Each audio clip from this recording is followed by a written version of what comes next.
शरीर से पूरी तरह अपंग, व्हील चेयर पर बैठा ये इंसान, जिसका शरीर तो पूरी तरह बेजान था, लेकिन दिमाग एक आम आदमी से कई गुना ज्यादा ताकतवर था। Steven Hawking. जब वो महज 21 साल के थे, तब डॉक्टर्स ने पाया कि उनको एक लाइलाज बीमारी है। डॉक्टर्स ने कहा कि स्टीवन ज्यादा से ज्यादा 2 साल तक जिंदा रहेंगे, लेकिन अपनी दृढ़ इच्छा शक्ति से उन्होंने डॉक्टर्स की भविष्यवाणी को झूठ साबित कर दिया। इस वीडियो को आखिर तक जरूर देखना। आप इस महान वैज्ञानिक के बारे में 21 ऐसी बातें जानोगे जो वाकई आपको हैरान कर देंगी। नंबर 21। एक इंटरव्यू में स्टीवन हॉकिंग से पूछा गया कि उनकी नजर में संसार का सबसे दिलचस्प रहस्य क्या है। स्टीवन हॉकिंग ने जवाब दिया, औरतें। उन्होंने हंसते हुए कहा कि उनके लिए औरतें एक अबूझ पहेली हैं। नंबर 20। स्टीवन हॉकिंग के जन्म और मृत्यु से एक बड़ा संयोग जुड़ा हुआ है। जिस दिन ग्रेट साइंटिस्ट गैलीलियो गैलीली की मृत्यु हुई थी, उससे पूरे 300 साल बाद 8 जनवरी 1942 को स्टीवन हॉकिंग का जन्म हुआ था, और दुनिया के सबसे महान साइंटिस्ट एल्बर्ट आइंस्टाइन के बर्थडे वाले दिन स्टीवन की मृत्यु हुई। गजब की बात यह है कि ये तीनों ही अपने समय के सबसे महान साइंटिस्ट रहे। नंबर 19। 2010 में दिए एक इंटरव्यू के दौरान उनसे पूछा गया कि आप अपने बच्चों को क्या सलाह देना चाहेंगे। प्रोफेसर हॉकिंग ने जवाब में कहा, मैं अपने बच्चों को यहाँ 3 अहम सलाहें देना चाहूंगा। पहली, याद रखना, हमेशा ऊपर सितारों की तरफ देखना, नीचे पैरों की तरफ नहीं। दूसरी, काम करना कभी मत छोड़ना, क्योंकि काम तुम्हें जिंदगी का अर्थ और उद्देश्य देता है, और बिना काम के जिंदगी खाली है। तीसरी, अगर किस्मत से कभी तुम्हें तुम्हारा प्यार मिल जाए तो उसे कभी मत छोड़ना। नंबर 18। स्टीवन हॉकिंग एक मीडियोकर स्टूडेंट थे। सन 2010 में उन्होंने कहा था कि वो 8 साल का होने तक पढ़ना भी नहीं सीख पाए थे, और ग्रेड स्कूल से लेकर उनके ऑक्सफोर्ड जाने तक वो एक लेजी स्टूडेंट थे। I wasn't the best student at all. My handwriting was bad and I could be lazy. Number 17। एक मीडियोकर स्टूडेंट होने के बावजूद स्टीवन को उनके स्कूली दिनों में आइंस्टाइन कहा जाता था, क्योंकि उनको स्पेस टाइम यूनिवर्स के बारे में गजब की अंडरस्टैंडिंग थी। नंबर 16। एक इंटरव्यू जो ब्रिटिश न्यूज़पेपर द गार्डियन में पब्लिश हुआ था। इस इंटरव्यू के दौरान स्टीवन हॉकिंग ने कहा था कि हमारा दिमाग एक कंप्यूटर है, और ये कंप्यूटर तब काम करना बंद कर देता है जब इसके कंपोनेंट्स फेल हो जाते हैं। इसी को मृत्यु कहते हैं। और जो ये मान्यताएं होती हैं कि मृत्यु के बाद भी जिंदगी मिलेगी, स्वर्ग वगैरह, ये सब मान्यताएं लोगों को मौत के डर से दिलासा देने के लिए होती हैं, क्योंकि इंसान इस ख्याल से डरता है कि मौत के बाद मेरी चेतना, मेरी हस्ती का क्या होगा। स्टीवन हॉकिंग के इस विचार से मिलता जुलता उर्दू के महान शायर मिर्जा गालिब का एक शेर है, हमको मालूम है जन्नत की हकीकत, लेकिन दिल के खुश रखने को गालिब ये ख्याल अच्छा है। नंबर 15। स्टीवन हॉकिंग ने कहा था कि हम सब जिस पर चाहें उस पर विश्वास करने के लिए आजाद हैं, और मेरा स्पष्ट विचार यह है कि कोई ईश्वर नहीं है। इस ब्रह्मांड को किसी ईश्वर ने नहीं बनाया है, और ना ही कोई हमारे भाग्य को लिखता है, और यही चीज मुझे एक गहरे एहसास की ओर लेकर जाती है। कोई स्वर्ग नहीं है, और मृत्यु के बाद कोई जीवन नहीं होता। हमारे पास यही सिर्फ एक जिंदगी है, ब्रह्मांड के इस ग्रैंड डिजाइन को समझने और सराहने के लिए, और जिसके लिए मैं बहुत आभारी हूं। नंबर 14। कैथोलिक चर्च के पोप जॉन पॉल हॉकिंग की बातों का समर्थन नहीं करते थे, क्योंकि दोनों की आइडियोलॉजीज एक दूसरे से अलग थी। पोप जॉन पॉल कहते थे कि इस बात पर कोई आर्ग्यूमेंट नहीं किया जाना चाहिए कि कैसे ये ब्रह्मांड बना और किसने ये ब्रह्मांड बनाया। ये साफ है कि भगवान ने ही इसे बनाया है। जबकि प्रोफेसर हॉकिंग कहते थे कि सिर्फ साइंस ही ये एक्सप्लेन कर सकती है कि कैसे ये ब्रह्मांड बना। उन्होंने कहा था कि हम सबको अपनी जिंदगी के लिए और इस दुनिया में हमारे वजूद के लिए भौतिक विज्ञान के नियमों का आभार मानना चाहिए, ना कि भगवान जैसी किसी सत्ता का। नंबर 13, स्टीवन हॉकिंग मानते थे कि हमारी दुनिया से अलग दूसरे ग्रहों पर भी जीव हो सकते हैं। उन्होंने एक बार कहा था कि इस अनंत ब्रह्मांड को देखते हुए ये लगता है कि एलियंस सचमुच होंगे, लेकिन हमें उनसे संपर्क करने की कोशिश नहीं करनी चाहिए।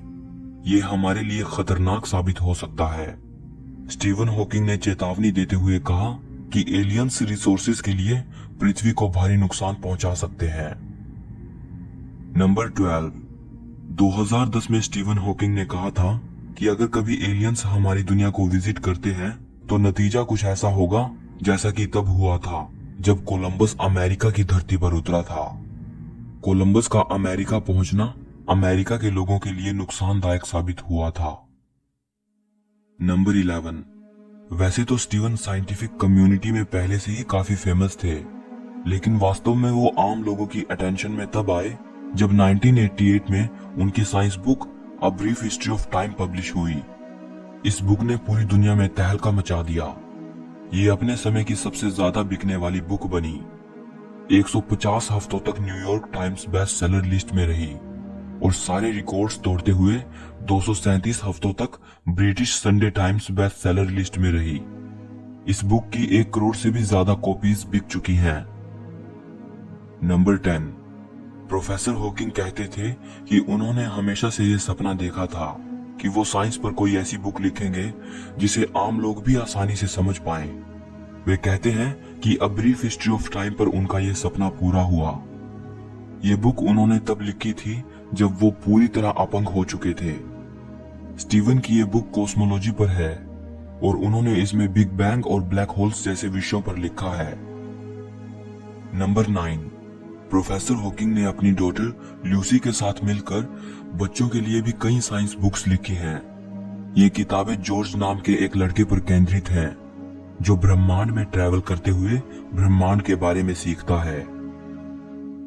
नंबर 8, इतने महान वैज्ञानिक होने के बावजूद और उनकी ग्राउंड ब्रेकिंग डिस्कवरीज के बावजूद भी स्टीवन हॉकिंग कभी नोबेल प्राइज नहीं जीत पाए। नंबर 7, स्टीवन एक फेमस साइंटिस्ट तो थे ही, लेकिन वो बहुत से टीवी शोज जैसे स्टार ट्रेक, द सिम्पसंस और द बिग बैंग थियरी में भी नजर आ चुके हैं। नंबर 6, बीबीसी को दिए एक इंटरव्यू में प्रोफेसर स्टीवन हॉकिंग ने कहा था कि स्पेस में ट्रैवल करने की उनकी लंबे अरसे से ख्वाहिश है। 2007 में उनकी ये ख्वाहिश तब पूरी हुई जब साइंटिस्ट उन्हें एक स्पेस शटल में ले गए और वहां स्टीवन को जीरो ग्रेविटी का अनुभव कराया गया। प्रोफेसर हॉकिंग करीब 4 मिनट तक वेटलेस रहे।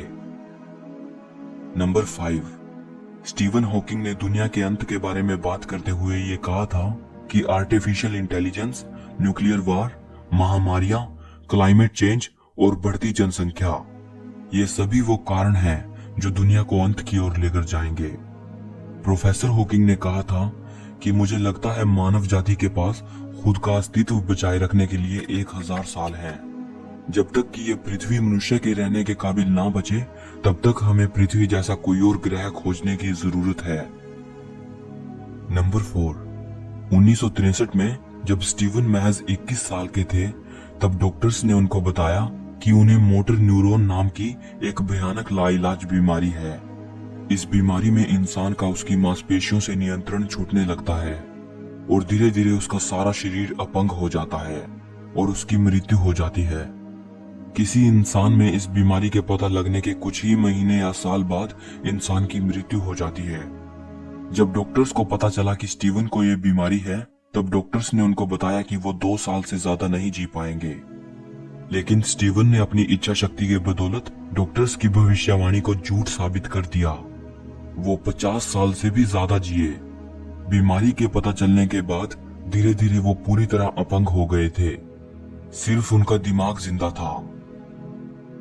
नंबर 3, बीमारी की वजह से स्टीवन का शरीर पूरी तरह बेजान हो गया। वो ना लिख सकते थे और ना ही बोल सकते थे, लेकिन इसके बावजूद उन्होंने कई किताबें लिखी। ये किताबें उन्होंने अपने स्पीच सिंथेसाइजर की मदद से लिखी। ये उनका स्पीच जनरेटिंग डिवाइस था, जिसकी मदद से वो अपने गाल की मांसपेशी की कंपन द्वारा शब्दों को टाइप करते थे। स्टीवन पूरी तरह अपंग होने के बावजूद भी इस डिवाइस की मदद से लोगों से बात कर पाते थे। नंबर 2, स्टीवन हॉकिंग ब्रिटिश थे, लेकिन उनके स्पीच सिंथेसाइजर में जो कंप्यूटराइज आवाज थी उसका एक्सेंट अमेरिकन था। स्टीवन के स्पीच जनरेटिंग डिवाइस में समय समय पर काफी सुधार होते रहे, लेकिन उन्होंने उस अमेरिकन एक्सेंट वाली कंप्यूटराइज आवाज को कभी बदलने नहीं दिया। स्टीवन उसे अपनी आइडेंटिटी के साथ जोड़ते थे। उन्हें वो आवाज बेहद पसंद थी और लोगों के बीच भी वो आवाज इतनी फेमस हो चुकी थी कि कोई भी उसे थोड़ा सा सुनकर ये आसानी से बता सकता था कि ये प्रोफेसर स्टीवन हॉकिंग बोल रहे हैं। Hello. My name is Stephen Hawking, physicist, cosmologist, and something of a dreamer. Number 1, जब कोई व्यक्ति स्टीवन हॉकिंग से मिलने जाता था तो वो सोचता था कि वो एक ऐसे व्यक्ति से मिलने जा रहा है जिसे सिर्फ दिमाग कहा जा सकता है, शरीर नहीं।